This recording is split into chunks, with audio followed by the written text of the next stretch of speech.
You are listening to Leaders and Legends, a podcast presented by Veteran Strategies, an Indiana-based public relations enterprise, and federally certified veteran-owned small business. I'm your host, Robert Bain, along with our producer, Chris Spangle. Our podcast is featured on the All Indiana Podcast Network in partnership with Wish TV. You may find Leaders and Legends at allindianapodcastnetwork.com. Thinking of starting a podcast or need to host a public meeting? Let Leaders and Legends LLC be your partner as you look for new ways to communicate your message. Please contact us at chris@leadersandlegends.net. As always, all our podcast interviews are dedicated to the legacy and generosity of P.E. McAllister. We've had numerous distinguished guests, numerous distinguished Hoosiers, and we're 2 for 2 today. Former First Lady of Indiana and Second Lady of the United States, Karen Pence, joins us. We're going to talk about various things. No surprises, though, I promise. But we'll definitely talk about her upcoming luncheon as part of the Hummingbird Foundation. Mrs. Pence, thank you for coming on the podcast. Robert, thank you so much for having me. I really, really appreciate it. Well, I've known you a long time now, and you've always been very kind to me, and I'm sure you can do better than your husband did when he came on, even though it was funny. I have to admit, as soon as he popped on, he recognized my background, which of course no one can see, and it is Jerry Seinfeld's apartment. He goes, "Where's Kramer?" I think it was the first thing he said to me. You have done so much in the world of philanthropy. Why is this particular endeavor that's part of the Hummingbird Charitable Foundation, why is it a bit different? You know, it's interesting. When I became First Lady of Indiana, I had a friend who had been involved in planning the First Lady's luncheons in Washington for the First Lady of the United States. And she kept wanting me to do a First Lady's luncheon in Indiana. And I kept saying, I can't do that, Patty. I can't do a luncheon for myself. Like, this doesn't make any sense. And then as I matured into the role of First Lady of Indiana, I realized so many people wanted me to champion their cause, and I really couldn't champion everybody's cause. And so I decided to go ahead and start having my own First Ladies Luncheon. And we did a huge luncheon every spring, raised a lot of money, and then we gave out grants to all 92 counties. Now that I'm back home, Mike's not in office. We're back to being in the Hoosier State full-time now. It's important to me to keep giving back to Indiana. And so I just reached out to 4 of my friends and I said, you know what, guys, would you be interested in doing something like I did when I was First Lady? Would you be interested in starting some kind of charitable foundation? And they were all very excited to do this. And so it's not the extravagant lunches that we had when I was First Lady, but they're pretty nice. We do them at the Indiana Roof, and we don't have hardly any overhead. We have to pay for the lunch, of course. We pay for valet parking. But all of the money that we raise, we just choose a different charity to give to each year. And so last year, we gave to veterans groups. I'm sure you're happy to hear that. I was there. I was there, and it was really cool to see how many veterans were there. I was invited by Kara Brooks, who I've known for so long, I can't even think of it. And you and she have been associated for a while. She's such a, I hate to say this, but she's such a dream.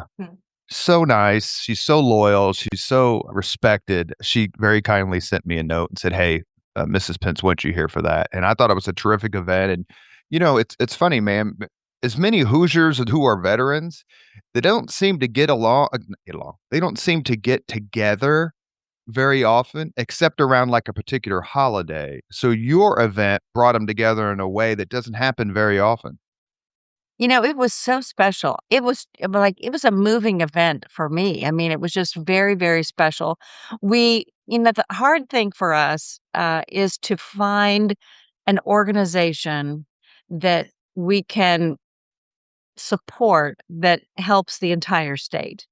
And so there might be great little pockets of charities all over the state, but to find a group or an organization that we could give all of our money to is what we're looking for. And we want to benefit the most people that we can. So we ended up choosing 3 veterans groups in Indiana, and then we gave each one $32,000. And it was just so exciting. Last year, Robert, we wanted to do Indy Honor Flight. Everybody loves Indy Honor Flight, and we do too. And it's just such a great program. But then we also thought, we'd like to find a group that kind of helps our veterans find jobs and recruits people from bases who are getting ready to retire to come to Indiana. So that was InVets. They do a great job of connecting businesses and veterans. And then the other one was Indie Warrior Partnership. And they help our veterans find all the services that they need. So if they're struggling and they don't know where they can go to get help, they connect them. And so those 3 organizations, we felt like we kind of helped all kinds of veterans last year. But what we do, Robert, we actually have on our website, which is hummingbirdcharitablefoundation.org, we have a spot where people can nominate a charity.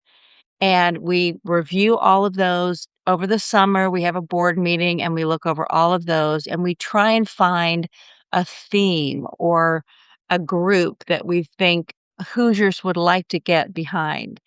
And this last summer, when we got together, we just felt like a lot of Hoosiers were struggling with food insecurity. And, you know, if you don't know where your next meal is coming from, that's a frightening thing. And there are almost 1 million Hoosiers who suffer from food insecurity, and about half of those are kids.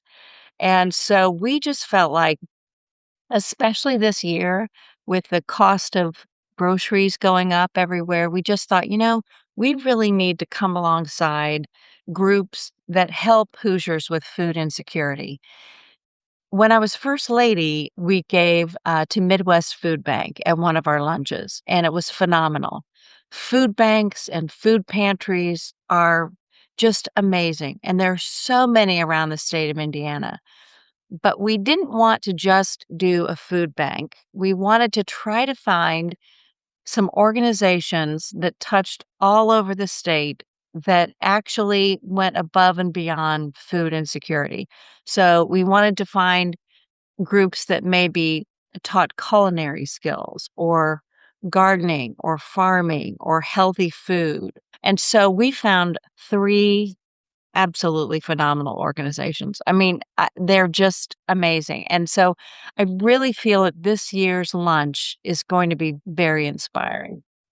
Are those organizations you can share at the moment, or do we have Yes. to go Yeah. to the luncheon? Okay, go ahead. Yes, I can. We every year we announce on Fox 59 in December who our recipients are going to be, because I felt like nobody wants to buy a ticket to the lunch if you don't know who we're going to be giving the money to. So, especially we found this year that a lot of people will tell me, you know what, that's kind of my thing, Karen. Like I give a lot of money to food banks around the state, and I really would like to contribute this year. So, yes, we have 3 organizations in central Indiana.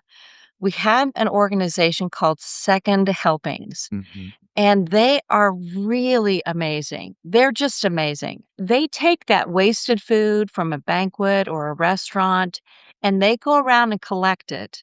And they take that food and they make meals out of that food and then deliver meals. They delivered over 1 million meals last year. Then they also do have a culinary arts program. So what they wanted to do was take people who might be struggling financially and give them a skill in the food industry. And it's just very, very inspiring. I was very excited to find Second Helpings and to be able to have them be part of our luncheon this year.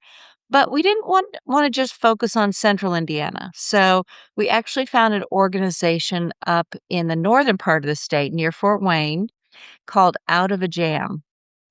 And again, it does a similar thing that it actually makes meals, it works with food pantries, it teaches skills, cooking skills and eating skills, and tries to help the people in the Fort Wayne community take themselves above and beyond. And the same thing down near Evansville, we have a group called Urban Seeds, and they work a lot with farmers, and they will do a lot of pop-up farmers markets. They'll try and teach people how to garden. They wanna work with the local farmers, to kind of match the farmers with the people who are wanting local fresh food. And so we're very, very excited this year. You're listening to the Leaders and Legends podcast. Our very special guest, former First Lady of Indiana, Second Lady of the United States of America, Karen Pence. We're discussing her upcoming luncheon for the Hummingbird Charitable Foundation. As soon as I knew the and we're gonna get back to the veterans thing because I got a whole lot to ask you and say about that. I should mention that Mrs. Pence is her experience with the military and with veterans literally started from the second she was born at McConnell Air Force Base in Kansas. I mean, that goes all the way back. You can't get any farther back than that. That's for That's sure. true. That's true. I'm born on an Air Force base. But as I was listening to what you were saying and doing my own research, and talking about the food insecurity, it brought to mind someone who I know was very close to your husband, the vice president, very close to you, and his legacy is phenomenal, along with that of his wife Jackie, and that's Jim Morris. And we lost Jim Morris about a year or so ago. Did he inspire you? His time as head of the World Food Organization and what he did with Gleaners and all the other organizations that he helped when he was alive. Did that inspire you in any way? Jim Morris, I think he's inspired everybody who ever met him. I knew when you first started talking that that's who you were talking about because he just always encouraged. He encouraged me even just shortly before he passed. He was talking to me about a speech that I had given, and it had been like 3 or 4 years before, and he said, I really watched you do that speech. It was really amazing." But I sat there, I was in his car, Jackie was driving us home from a Pacer game, and I was thinking, how does Jim Morris even remember that? And he's just that kind of person who just constantly was encouraging. And I had the chance to talk to him about Hummingbird just shortly before he passed away. And I said, "You know what, Jim? I've got this idea. I'm going to start this charitable foundation." And he just was all about it, all about encouraging me to do whatever I could. And he's just that kind of person. I mean, his duck lunch every year, he just everything he did, every time he spoke to you, you felt like you were the most important person in his life. And, Mike has said many times, he said, "I wanna be Jim Morris when I grow up," because Jim really knew how to he really had the gift of encouragement, and he knew how to put people together. I'm sure, Robert, you went to events at his home or Right. lunches that he had, and he would go around the room and remember something special about each person and go around and share that with everybody. And that takes a special skill. And you never felt like, "Oh, I don't know anybody at this dinner. I shouldn't be here." He always made you feel like this is exactly where you need to be. And we miss him every day. I'm not sure that I ever heard him say no. He did a terrific job of mentoring. I don't know how many notes, a half dozen at least, notes and cards that he's sent me, always ended proud of you. Yeah. And I was very lucky. I'm taking my time, Mrs. Pence, because I'm about to say a name and it's going to make me weepy. So I'm going to try not to be weepy on my own podcast. I was lucky enough to become closer to Jim Morris through my friendship with T.E. McAllister. Mhm. Let's take for a minute to, if you don't mind, to talk about the general philanthropic and charitable nature of Hoosiers in general. Uh-huh. And PE was one of your friends, and I Mhm. know he was a dear friend and admirer of the vice president. My daughter said he's the sweetest and the cutest, and he lived to be 101, and we can't count how many lives he's changed. But Mm. just in general, when you're going to do a foundation, you're going to do a charity, you're going to do a lunch. Is there a better place to throw it than Indianapolis, Indiana, or Indiana at all? That's the interesting thing, Robert, because I was at an event in Florida over this past week, and one of the attendees at this event is someone who also has bought a table for my luncheon last year and this year. And he was telling some of the people around, he said, "You wouldn't believe it. I mean, this was the first year she had done it. And I walked into the lunch, and the Indiana roof was packed. I mean, it was packed the first year she ever even did this lunch." And it's because it's Hoosiers, Robert. Hoosiers hear of a cause or a calling or something that they can contribute to, and they jump in with both feet. And I was stunned, although not really surprised because that's who Hoosiers are. But it was amazing to me every time because, we don't have very much overhead at all, and so every time another table would be bought or more tickets or a donation, I kept thinking, "Oh my goodness, we're gonna be able to give more and more money to these 3 veterans groups." And in the end, it was $96,000, which was just stunning to me. So, no, Indiana's the best place to really, it's the best place to live. It's the best place to do any kind of charitable event because people respond. Well, you've given me the perfect segue to talking about going back for a minute about veterans. And the reason is because we far outpunch our weight as Hoosiers with regard to volunteering in the military, our Yes, we our do. combat service. It was my great honor to head up the Veteran Affairs Policy Committee for Mike Pence's then Congressman Mike Pence's gubernatorial campaign in 12. It is through his leadership that we now have a veteran business goal for state procurement. Sometimes people say, well, we do a lot for veterans. And my response is, you can never do enough. Veterans do a lot for us. And so, as not only as First Lady of Indiana, but as wife of the Vice President, you have you have witnessed so many cool, for lack of a better term, ceremonies. Do you still get a little flutter when you hear the national anthem, when you watch the veterans march, when you visit them at the bases? And, veteran homelessness is a terrible crisis right now. Talk a little bit, please, about your own personal commitment and feelings about veterans and those who are currently serving. Well, Robert, it's the thing that's so amazing, I think, about our armed services is it's all volunteer. It's an all volunteer military. And even our Indiana National Guard, I remember when I was first lady, we were like the fourth largest in the country. And we have so many people who want to serve. And our military people don't get paid a lot of money. They're not doing this for the money. And it's a very, very difficult job. We have 2 of our kids in the military right now, and it's it's it's tough. There are times we have family events, and, they can't be there. Maybe they're deployed, maybe they just can't get the leave. My son wasn't at my daughter's. She actually had to have 2 weddings because she was a good bride. Hmm. So her second wedding where she invited everybody, he couldn't go. He was deployed. And so there are a lot of sacrifices that our military make. When I was second lady, Robert, I actually focused on the home front heroes. Those who stay at home, keep the house going, keep the kids going.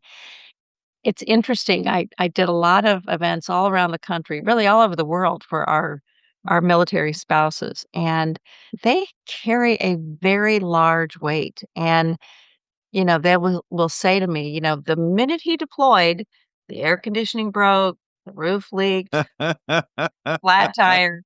The minute their spouse deployed, they all of a sudden had a lot of, stuff to do. But on the other hand, when I have traveled with some of the higher up military spouses, they have said to me, "This is a unique club.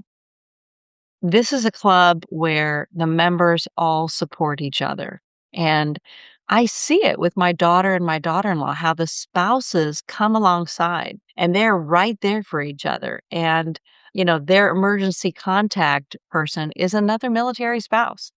And so it's amazing to me how much the family also serves. It's not just the service member, but the family also serves. But um it's amazing, Robert. I mean, I know you felt it, and it's whenever I'm around military people and they deflect I'm thank you for serving. Oh, thank you. They deflect it.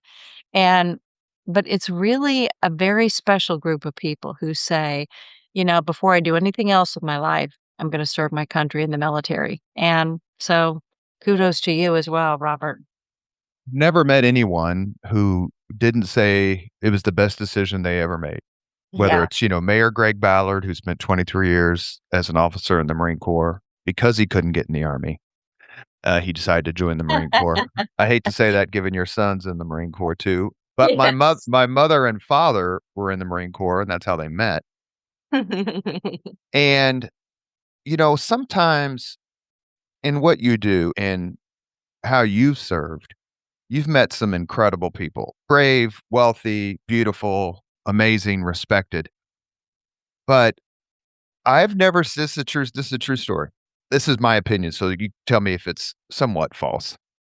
I've never seen, and I've seen it twice, you and the vice president act not in awe per se, but with a look of profound respect as I have when I've watched you talk to Sammy Davis, the Medal of Honor recipient from Indiana.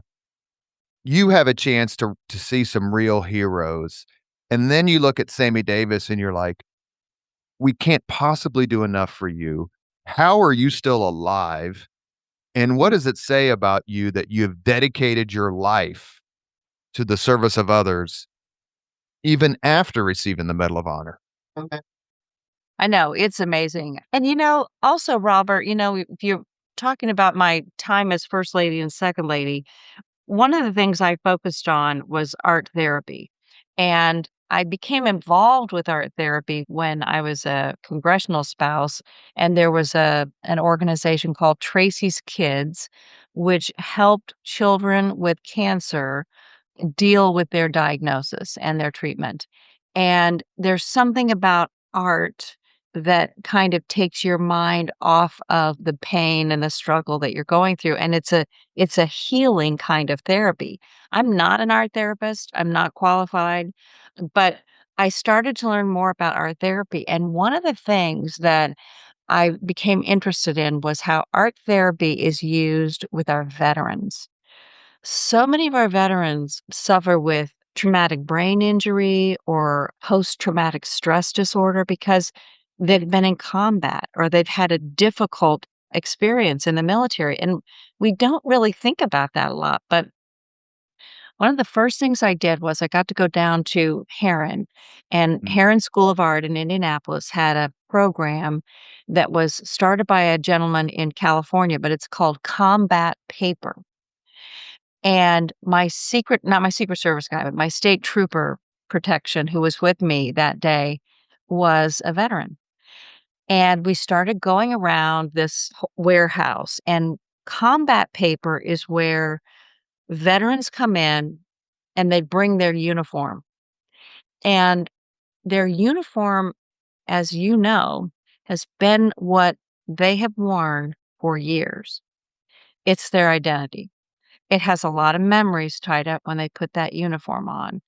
And they would bring their uniform into this warehouse and they would cut it into little pieces because the point is they were trying to build a new identity and try and recover from some of the struggles they had as a veteran.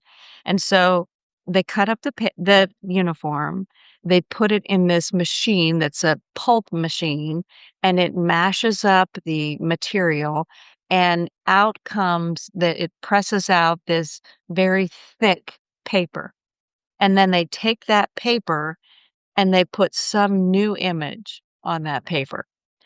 But the interesting thing was these veterans, some of them don't want their uniform to mix with anybody Mm, else's. Some of them wanna mix with everybody. We had one group that was a grandfather, a father, and a son, and they all 3 came in together. mm, And I looked at my detail and I said, do you understand what's going on here?" And he said, "No, ma'am, I don't really know what's going on." And so I explained to him what was going on, and he got tears in his eyes.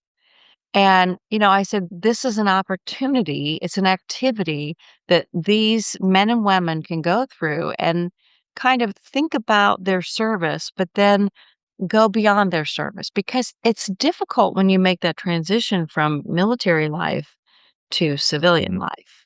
And this is a way to kind of help them make that transition. So there were so many veterans I met doing the art therapy, Robert, who would tell me, I had these nightmares, but then when I started doing clay or I started painting, the art therapist brought out some of the feelings, and then they could go through talk therapy and kind of work through some of the issues. So, yes, you are absolutely right. I met some amazing veterans. Absolutely. Along that same theme, were you ever able to talk to someone else who is very famous for taking up art as a way to deal with the stresses of office and everything else he was dealing with? Of course, is Winston Churchill. Uh-huh. But in our recent history, former President George W. Bush is a famed, I'm gonna call him that, I guess he's a president, he's a famed artist who gives his paintings, sells them or gives them, but I know he does give them to servicemen, people who served, especially when he was president. Did you ever have a chance to talk to him about this? Yes, yes, I did, and he actually gave me his one of his books out I think it's called Out of Many One, which has a Yeah. lot of yes, and then I got to see the exhibit of the veterans, at the Kennedy Center when I was second lady, and it wasn't all of the ones that he had done. I can't believe how many paintings he's done because I paint as well, and I can't even imagine how he gets all of those accomplished. We actually saw him down in Dallas, I guess, about 2 years ago. We went to his office, and, he took me all around because he does different series. I gave him a little stack of my little hummingbird note cards that I had Mhm. done for that was my code name when I was second lady. So that's I why we called the foundation Hummingbird. I can But cross that question off my list because I had that one to ask. Yes, go ahead. But I had done a set of note cards of different hummingbirds, and so I gave him that set. Well, then, of course, he had to show me his whole room that was all birds that he had done. But his first thing he did, I think, was the veterans, Robert. I think you're right, and it's powerful. It's powerful to see those images. You're listening to the Leaders and Legends podcast. Our guest today, former First Lady of Indiana and Second Lady of the United States of America, Karen Pence. We're discussing her philanthropic work. We're going to focus as we get towards the end on the Hummingbird Charitable Foundation luncheon that's coming up on March 26th. Will be held at the Indiana Roof Ballroom at noon. What was it like to be born on New Year's Day? Now, you don't remember the day, obviously, but, my birthday is December 22nd, so you're obviously a fellow Capricorn, but that's a tripped out birthday in some ways. You know what? It's really been a fun birthday. My father, I was told, was very annoyed because he didn't get the tax Tax deduction. deduction. But yes, I was born 12:54. So I was born shortly after midnight, and in Wichita, Kansas, I think 3 boys beat me out. So I wasn't the first baby in Wichita, Kansas that year, but I was the first girl. No, it's been a very, very fun birthday. I love having my birthday on January 1st. Yeah, it's great. I guess you can always go out on New Year's Eve and say, "Look, we have to stay at least until midnight so people can sing happy birthday after they sing Old Lang Syne."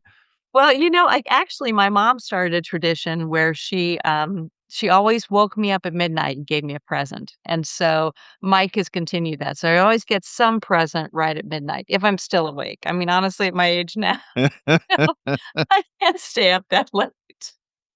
She married, I'm gonna get to that. Mrs. Pence earned her bachelor's degree and master's degree from Butler University. So when Butler was making its consecutive runs to the title game, what was that like for you?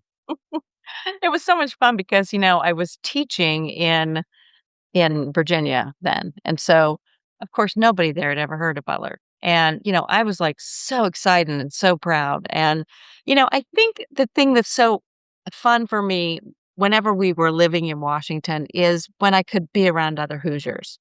And so to be able to go, I remember going to one of the games in Washington and it was just so much fun. It was just so much fun. I remember Nancy Lawton and Denny Lawton were there and we were just all decked out in our blue and white and, it just was really, really fun. I mean, it's fun also just to go to Butler games. I haven't been to one for a while, just to go to Hinkle Fieldhouse, and watch the games there. So, anyway, yeah, it was very, very fun to be a Butler grad. Mike likes to say, that I'm a bulldog, and he says, "I'm not referring to her college." Karen Pence met Mike Pence while she was playing guitar at St. Thomas Aquinas Church, which is a beautiful Catholic church. You've played guitar there. I've refereed CYO basketball there. Probably felt more threatened there than I did at any of my time in the military in the United States Army. It is a rough crowd, to say the least. Oh, yeah. Uh, the other thing that I've read is that you're an experienced pilot, which I did not know. Well, I started flying a long time ago before I even met Mike, and when we had kids, I kind of put that on the shelf. I kind of felt like, well, first of all, it's a very expensive hobby. Every time you go, Yes. every time you go up, you're paying hundreds of dollars. But it's also has an element of risk and danger to it. And once we had kids, I felt like, oh, I really don't think I should be doing this anymore. And, it was fun though. I would take the kids up with an instructor, because I wasn't current. I wasn't flying constantly. So that was kind of fun to take the kids up and show Mhm. them. And our son ended up being a pilot, and he's now an F-35 pilot for the Marine Corps. So he and I Is he kinda share. really F-35? I didn't know. I mean, I remember when he joined, I was Yeah. working for your husband, I think, when he joined, and then we went to Yeah. flight school, but I did not know that. Holy Yeah. mackerel. Yeah, he was a flight major at Purdue and then went into the Marine Corps and got a flight, assignment Mhm. and worked his way up to F-35. Yeah, and he will be now starting in May, he'll be teaching at it's called MAWTS, MAWTS, and it's the weapons school for the Marine Corps, kinda like Top Gun is for the Navy, and so he'll be teaching flight there. Yeah, Have you so attended an event where he was part of the flyover? no. I've seen him fly over though, and I just have to tell you, it takes your breath away. Like, I'll see them in formation, and I have to ask him ahead of time, "Which one are you gonna be? Like, out of the 4, which one are you?" But, I mean, they fly like their wings are almost touching, It's and madness. it is madness, and I gotta tell you, Robert, I tell this to my son, so I'm not saying anything I wouldn't say to him, but honestly, I didn't think he would make it out of 7th grade, This is and the now kid who ate paste or wouldn't clean his room or whatever. yeah. And now I'm like, how did this happen, Michael? You're amazing." Our kids do grow up. They eventually figure out who they wanna be. The pilot thing was interesting to me when I discovered that, only because the last time I had a text exchange, and I don't know if you were with him, but the last time I had a text exchange with Vice President Pence, it was because he was a passenger on an airplane on a flight where my brother was the captain. Oh, that's And cool. my brother's a huge fan, and they had met a couple, 3 other times. Only reason I know that because my brother had told me, and this is, way back. And so I texted the vice president and just said, "My brother is your captain on your flight back to Indy from DC," or wherever it was. I said, "Would you mind going up to say hi?" And the vice president, of course, because he just couldn't be any kinder, went up and said a few words to him and said, "Hey, your brother just texted me that, we've met before." And my brother was sick, just turned 65, so he had to retire. Mm. and that was one of his not his final flight, but one of his final flights, so Oh, that's neat. please tell, Mr. Pence that I said thank you for that, it was a real thrill. I Uh, will. Mhm. Hummingbird, it was your Secret Service code name as you mentioned. Why? When I became First Lady of Indiana, the state troopers, they just told me what my code name was. They said, "Your Destiny, that's gonna be your code name." And I was like, "Oh, okay." So then when I became second lady, I reached out to Maximilian, who was with us the whole time in one way or another. He was in charge of the vice president's detail when we were there. And I said, and the rest of them change constantly. They're constantly changing. But Max he was there the whole time. And he was one of the first ones I ever met, even at the convention, before anything happened. And I said, Max, I love hummingbirds and I'd love to choose that for my code name if that's okay. And he said, "Oh, okay. Well, here's the thing. First of all, we have to see if anybody's ever had that name. And if they have, you'll have to pick something else." And then he said, "And then everybody else in your family has to have an H code name. So if you're Oh, that's okay with, interesting. yeah, they all start with the same letter for the whole family." And so I said, "Okay." And then he got back to me and he said, "You're Hummingbird." And so then we had to come up with something for Mike. I was just I was just getting ready to say, Hanover? Well, Hanover was one we thought about, but there's one better than Hanover. Can you think of it? No. Hoosier. That really was his? That's his. So we were Hoosier and Hummingbird. Yeah. Yeah. What's your son's call sign? I meant to ask you that earlier. Hawk. Oh, no, his code name was Hawk. His call sign is Bernie, Burnie. And it's because one of the times, he flies the F-35B, which is the one that lands, it just Vertically. comes down like a spaceship. Yeah. And when he was landing on the tarmac, first learning, it took him a while before he actually set the plane down. And so it burned a mark in the tarmac, so they call him Bernie. The military's not known for its, Oh, no, they're not willingness to nice. forgive or forget. No, that's exactly right. You What was found yours? What was yours? Did you have one in the Army? No, I did not have one in the Army, though. The thing about I remember I'll say this very, very quickly. I was a chess player in high school, Mm. and I was on the brain game. So, Oh. running 2 miles was not something I'd ever experienced. And my first day of basic training, which was January the 16th, 1987, at Fort Knox, I'd never run before, anything like that. And I was horrible. I was slow. I was in tears, not nearly crying like sad, but just in tears because of all the everything that was going on. I got sick Mhm. and my drill instructor came up and he started screaming at me, as your family will tell you. There's no talking. Oh, It's yeah. screaming. And he screamed at me, "Your mother is going to be very disappointed in you." And my response was, "My mother was in the Marine Corps. She's already disappointed in me." And the drill instructor was not expecting that answer and chuckled, which I think is the only time I saw him chuckle in the 8 to 10 weeks I was there. We just watched yesterday, I'm dating the podcast, but, this past weekend or the weekend in February 22nd, Washington's birthday, the 46th anniversary of the Miracle on Ice, the men's hockey team, which succeeded the women's hockey team. What is it like to watch those now after your sort of federal service and see the flags and see the videos on YouTube and on X of everyone going crazy and people just so happy. That's a great question because one of the privileges of being vice president is we did get to go to the Olympics. So we did go to the Winter Olympics in Seoul. But for me, I have to tell you, Robert, I wrote a book, which your listeners might want to read. It's called When It's Your Turn to Serve: Experiencing God's Grace in His Calling for Your Life. And in the book, I talk about my favorite thing as second lady.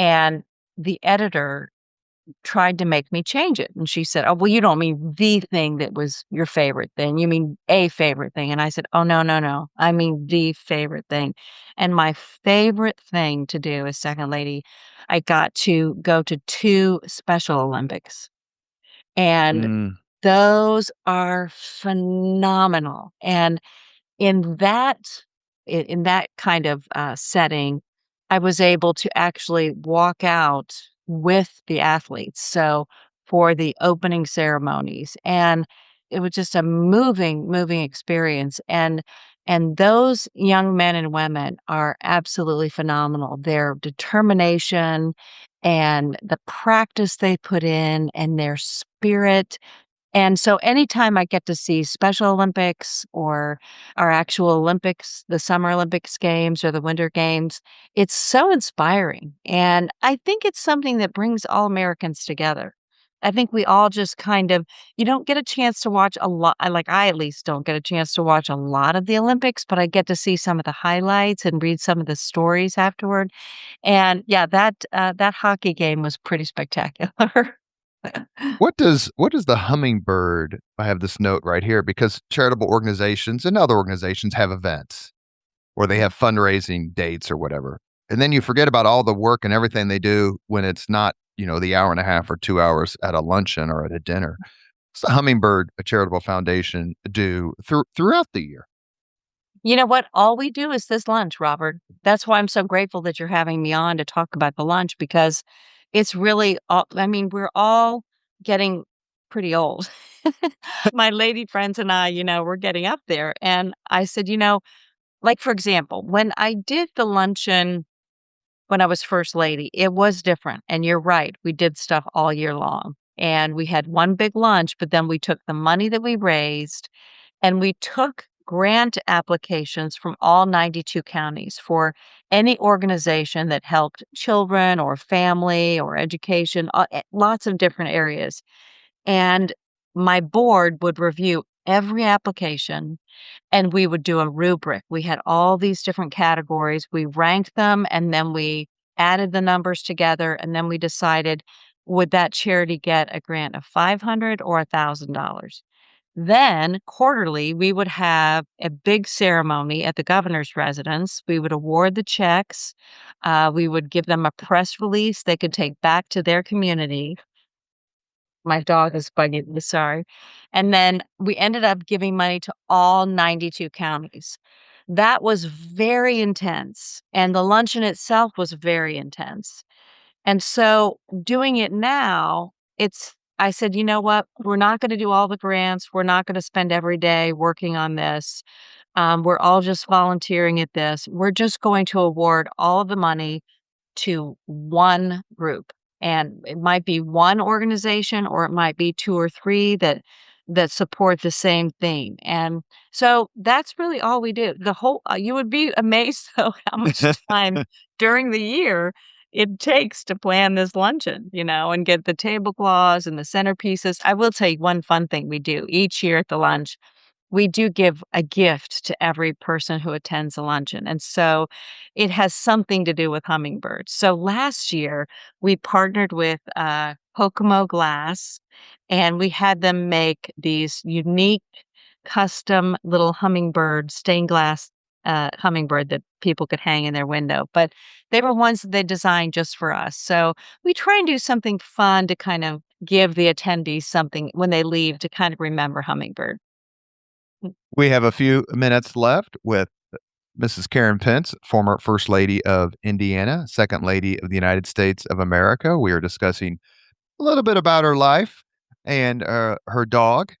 I'm not sure the Pence family has ever been without a dog, but I could be wrong. The Beagles, Yeah, Beagles. bagels a lot, yeah. We're discussing her Hummingbird Charitable Foundation. It has an event on March 26th, 2026, noon at the Indiana Roof Ballroom. You may learn more at hummingbirdcharitablefoundation.org. You married Mike Pence on June 8th, 1985. Do you ever look back and think this is certainly a different life than I thought I would have? different life than I thought I would live, and it's been such a blessed journey. I do, Robert, and, I'm not pushing my book, but one of the things I talk about in the book is when it's your turn to serve, it might not be something that you ever thought you would do. And it might just be running the PTA at your school. It might be doing a block party for your neighbors, or it might be being Second Lady of the United States. But wherever God calls you, He gives you the grace to take that step. My family would tease me all the time because I would say, I I really don't care at all about what my husband or future husband is gonna do for a living. I just wanna have a happy life. I just wanna have a nice family, and I'm not somebody who has these, ambitions. So, it was kind of funny that I ended up being where I was, my chief of staff in Washington, there are lots of groups you can join if you're wanting to be ambitious and climb the social ladder of Washington, and I was an elementary art teacher. I had 3 kids. I didn't have time to go to this club or that club, and I remember saying to her once, I just didn't have time for all that, and she said, "Well, it didn't seem to hurt you any." I said, "Well, God put me here, it wasn't gonna be because I was in this club or that club, but this is where he wanted me to be for 4 years." And so although I did have an inkling though, Robert, I have to give my credit. When we were dating, he told me that he wanted some time in his life to run for Congress. He said, "I would love, in my later years to represent my hometown in Congress." And so I did know from the beginning that that's something that he wanted to do. Yeah. And Ms. Nevins, your chief of staff, has her own spectacular public service Uh, resume. Okay, so this is a question that I'm gonna ask and scold me or tell me to hush. But when Mike Pence was courting you, did he Mhm. say, "Now look, I got a handsome head of dark hair now, but, you know, in my family, it turns silver pretty soon." Because the first time I met Greg Pence, I looked at him, and then I looked at Mike Pence, and I looked at Greg Pence again, and I just kinda chuckled to myself. I'm like, "They're not adopted." Yeah, it's it's, when I met Mike, he his hair was not all black. So when I met him at 26, he had a little bit Oh, of salt and pepper God already. love him. Yeah. Yeah, he turned white pretty fast. Yeah. Well, whatever he's doing, it's working because it's success after success. I end the podcast by asking the same 5 questions of all of my guests. Would you like to answer them? I will take a try. All right, I promise they're super easy. Okay. What was your first job? My first job was actually working at Lily Orchard, which is on the campus of Park Tudor School. Hmm. My stepdad was a teacher at Park when it was just Park School before it merged with Tudor Hall. My mom was a secretary, and to earn some extra income, they ran the Lily Orchard. And so, yeah, even in high school, I would bag apples and have fill the cider jugs. And yeah, that was my first job. What was your first There's something special about being in Indiana in the fall and visiting an orchard. Yeah. What was your first concert? I think my first concert was probably Chicago. Yeah. I think At I was in Starlight Musicals there at Butler? You know what? I think now, of course, I don't know. I would have to look at the dates, but I'm pretty sure it was at Market Square Arena. I If Mark think you're was right. Market Yeah, Yeah, yeah. it was Market still Market Square Arena. 74. Yeah, yeah, yeah, yeah. It would have been in the '70s, yeah. I think that's Mike Braun's first concert. Oh, really? Chicago, yes. If you could suggest any book for someone to read, which book would you recommend? Well, I have to say the Bible. I just would have to say the Bible. It's funny, Mike and I, we have a very active Christian faith, but surprisingly, it was about 3 years ago was the first time we actually decided to start every day with just reading a little bit of the Bible together, and it has just completely changed our marriage, changed our life, and so I think I would really encourage people to read the Bible because it's active, it's alive. Every time I read a verse, I get something new from it. So we read through that, the one-year Bible. So just a little bit each day, and you finish the whole Bible in a year. Do you have a favorite verse? Yes, I do. My favorite verse is, "For I know the plans I have for you, says the Lord, plans to prosper you and not to harm you, plans to give you a hope and a future." Jeremiah 29:11. Yeah. Did you see The Passion of the Christ? No, I have not seen that. I have not seen it either because I don't know if it's a prequel or sequel is coming out soon. Okay. Mel Gibson's defied all expectations with his faith-based movies for sure. Yeah. If you could witness any event in history, be there in person as it happens, which event would you choose? Well, again, I think I'd choose something from the Bible. I think, my favorite place in the world is a place called Tabgha, and it's in Israel, and it is, where the miracle of the fishes and the loaves happened. And it's it was amazing to me the first time we'd been all over Israel, and we were going to this place, and I was walking into the area, and I just became overcome with emotion, and I just had to stop and, like, couldn't speak for a little while, and I just that was the moment where I felt like Jesus actually walked right here. He walked right here, right where I'm walking. And so I think if I could go and see the miracle of the fishes and the loaves and listen to Jesus preach to the 5,000, I think that would be pretty cool. Uh, yes, we've never had that answer before, and Oh, this is my 360th podcast. We've okay. not had, but we do get Sermon on the Mount quite a bit. Yes. Sermon on the Mount was right around that same time, yeah. Okay, this is a tough one, and forgive me, it's not like my place to tell you who you can't choose, but you can't choose Mike Pence because I know that's your answer. But if you could have dinner with anyone living today, 2 hours off the record just to chat, whom would you Mm, choose? You've met honest so many incredible people. I mean, at this really, point, yes. We have met some amazing people, and usually, if I have an opportunity to have dinner with anybody, it's family, just because our kids live all over the place. That's always who I wanna be with. But if it weren't my family, I think I would say maybe the current pope. I did get to meet the past pope, mm, and I just feel like he's such a down-to-earth person and just so, with um the Chicago White Sox hat yeah, I know, and all the pictures of him I rooting know. in the stands and all that stuff. And did you see that people will shout at him about the so and so beat the White Sox or the Cubs are better than the White Sox while he's doing the Pope mobile while he's riding around and he screams back, yells back at him in English?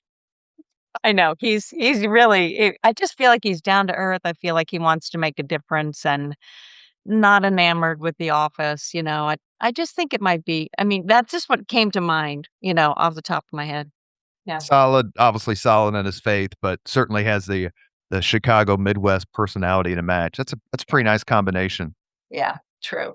Last word about the Hummingbird Foundation and the luncheon. Anything else you want us to know? Yes, we would love for people to come. And if you're hearing this after the fact, we'd love for you to come next year. It's March 26th at the Indiana Roof. You can go to our website and learn all about it and purchase a ticket there, purchase a table. It's hummingbird.charitablefoundation.org. And we would love to have as many people there as possible just to really encourage these groups that are coming alongside are Hoosiers who are struggling with food insecurity every day.